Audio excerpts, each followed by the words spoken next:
What's up, guys, and welcome back to MoAn Inc. If you guys are new here, then hello! My name is Erica, and it is a pleasure to have you joining me today on the channel. Because for today's video, as you can see from the title, we are going to be chatting about all things Thucydides context. Now, before we can get into that, please don't forget to hit the subscribe button and the bell icon so that you know every single time I post in the future. And now that you have so kindly joined this nerdy corner of the internet, let's get into today's video. I just want to start with a bit of a disclaimer because there are always people in the comments of these videos who are lost. This video is not a summary of Thucydides nor a summary of his text. This is purely context. So I always do a context video before starting the summary series of a text here on MoAn Inc. And that's because I want to kind of pull back from the text, tell you guys what was happening and what to expect as we read. So if you came here with the purpose of finding a nice summary of the history of the Peloponnesian War, you're not gonna get it. Those videos are coming a bit later. Anywho, Thucydides, we think, was born around 460 BC and died around 404-400 BC. Now, this is tricky. It's always tricky to put dates on ancient people, and that is because if you are new here and you are not aware, ancient authors were not writing autobiographies, and other people are not really fussed about those things. Like, the ancient world just doesn't see that as being important, and so therefore the way that we construct those dates, especially with Thucydides, is basically figuring out what he was writing about, when he was around, how old he would have had to be in order to acquire certain statuses, if that makes sense, right? So like different military rankings, for example, political rankings. We have kind of pieced that all together in order to figure out when he was alive and when he died. Now, his text, like I mentioned, is the history of the Peloponnesian War, which discusses the struggle between Athens and Sparta during the 5th century BC. So this is an unbelievably important text. Not only is it important just because of what it's discussing, but also because Thucydides was a contemporary of this war and actively participated in this war for a little bit. We'll get into that in a second. But just as a general thing to say about the work, this was really important because it not only got into the military escapades of both the Athenians and the Spartans as they battled it out for this period of time, but also it is a political commentary and a moral commentary of the wars. Now, Thucydides himself, what do we know about him? Aside from him being Athenian, which in case you didn't know, he was Athenian, we actually know his father's name, which is really interesting because his father's name is Olorus, O-L-O-R-U-S. I probably butchered that, and I'm so sorry if you were Greek listening to that going, my ears. But he is Thucydides' dad, and the reason why I'm pointing this out is because that name is not Athenian. The name itself, Olorus, indicates that there is some Thracian ties to Thucydides and his family. If you guys don't know where Thrace is, I'm going to be popping it up on a map in case you guys have walked away from the screen. But it seems like there is a connection to Thrace lineage-wise when it comes to Thucydides. And also we do know from him that he had a gold mine actually in Thrace. But Thucydides himself was Athenian, and he in fact felt so strongly about being Athenian that when the war breaks out, he climbs the ranks of the military and ends up being a general. Well, okay, so I just kind of translated what that role was, but it's actually this Greek word, which is strategos. Again, I probably butchered that. But the reason why we can also date when he was born is because this role, you would have had to be about 30 years old in order to have this role in ancient Greece. And so, well, in ancient Athens. And so therefore, we know that he was probably around for about 30 years prior to this, and he gets this role and serves his city. So this is important to note before we get into the text because it shows us that Thucydides had a lot of political connections. He had a lot of military connections, which didn't just poof into existence overnight. So it means that he had these incredible links that he could then be nominated and elevated to such a status in 424 BC. Now, when this happens, he is then given control over this little army to guard Athenian territory from the Spartans. The war breaks out, by the way, in 431, so this is now 424, that Thucydides is given control to guard this piece of Athenian territory, and he fails. The Spartans launch a surprise attack and they end up taking over this territory. Thucydides literally isn't even there. He doesn't even arrive in time with any of his soldiers to defend this particular area. And when this gets back to Athens, they recall him, they bring him back to the city, and they send him into exile for 20 years. Now, it's during this 20-year exile that Thucydides decides to write the history of the Peloponnesian War, which, as I said, it began in 431 BC, and his narrative, Thucydides' narrative, actually begins a little bit prior to that. So he writes all of the little things that provoke the war. He wants to tell us the story of how two great cities of the time end up battling it out in the way that they did, to such an extent and to such detriment. He takes us through the war, and then actually his narrative stops really abruptly about 6.5 years prior to the end of the war.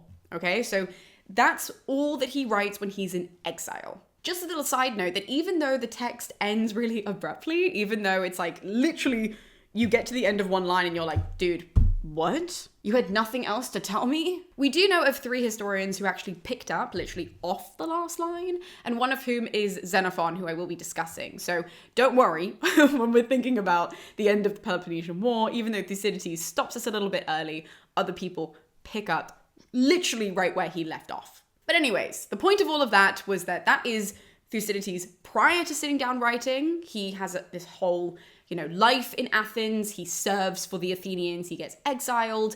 And so then in exile, he doesn't have anything else to do aside from write this history. The histories is split up into 8 separate books. And when I say books, I mean chapters. And again, it is just a long form narrative of what goes on in the war. So I won't be going into too much detail in this video because then I won't have anything to say in the summaries. But essentially Thucydides, because he was in exile, did a lot of observing of the war as it happened.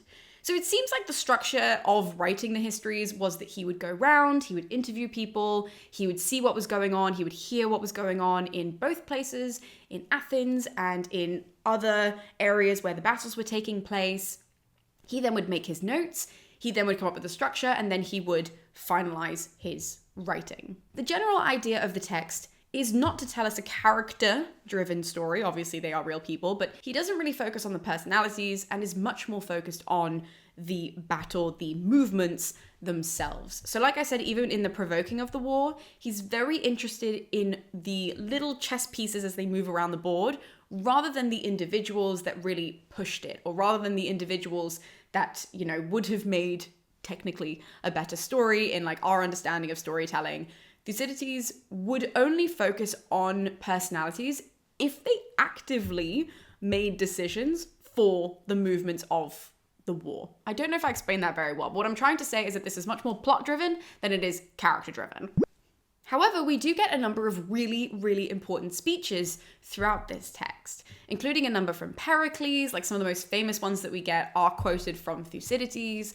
But the reason why I'm mentioning this is because Thucydides does say throughout his narrative, when it comes to these direct speeches from the characters who play a big role, he's just giving us the general gist. And that's something that we really, as historians, kind of appreciate about Thucydides. A lot of people will say like, and then they declared, and then they'll tell us this thing, and we're like, oh, it's probably not exact. But Thucydides tells us that it is the general gist of the speech based off of what people who were actually there said it was, or, something along those lines, right? He does admit that he is kind of paraphrasing and just giving us the general idea of a lot of these things to help us understand what exactly was going on. So a point that I really wanted to highlight in this video is that we are oftentimes told that history is told from the perspective of the winners. And I do want to say that a lot of the times that is true.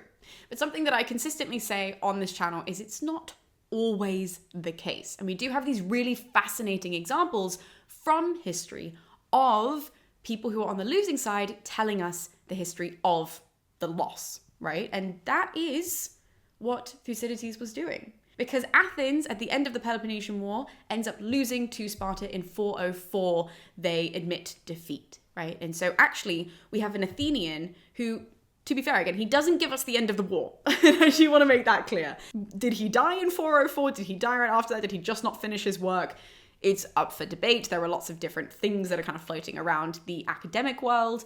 However, he was on the losing side, and he told us the story of Athens' loss. And our narrator of this war was like the ultimate loser. Like, Thucydides is admitting that he was defeated at the first hurdle, pretty much. When he was elected, when he had to protect Athens, he couldn't do it. And he admits all of that in the book, which makes this, I guess, a bit more of an interesting read, because not only is he a contemporary telling us what's going on at the time, but he was also the ultimate loser of the losing side. And I always think that that's really important to highlight, because I think so many people go into all these texts thinking, oh, it's just going to be a guy who was this great general, or who was super smart and who was favored by the generals, and he wrote this history to make them seem really great. Thucydides wrote a history of a war that they lost and that he was really shit in. I think that's noteworthy. Now, the last thing I want to touch on is Thucydides and his legacy, because I mentioned this in the Herodotus episode as well, and I think you guys really enjoyed this. I don't have a lot to say,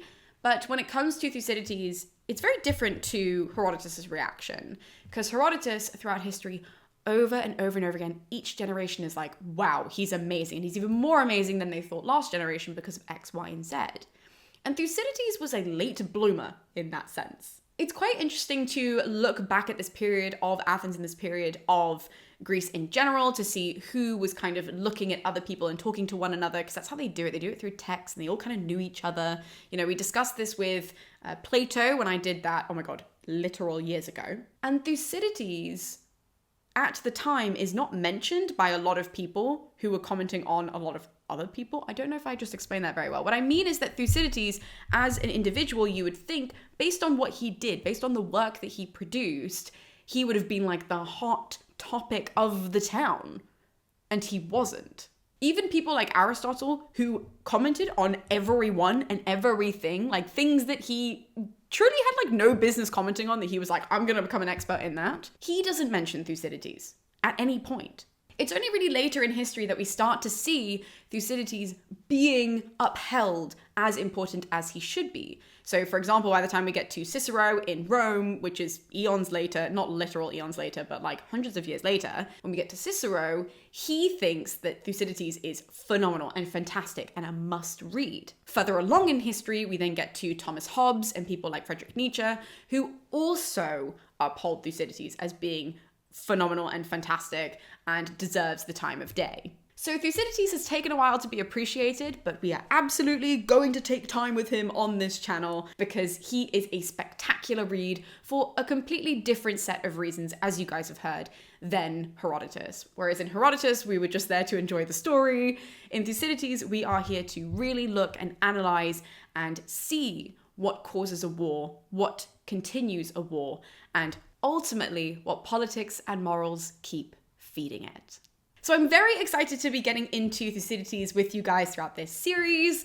Of course, if you think that I missed anything out in the context of his life that you think people should probably know that isn't mentioned later on in the text, then please leave a comment below. I will always encourage you guys to contribute to the community, to let people know, so that way when they come to this video and they scroll down, there are lots of other little fun facts for them to pick up on and for them to take away before they dive into the text itself with us. So thank you guys so much, and I'll be seeing you next time with more Thucydides here on MoAn Inc. I'll see you guys then.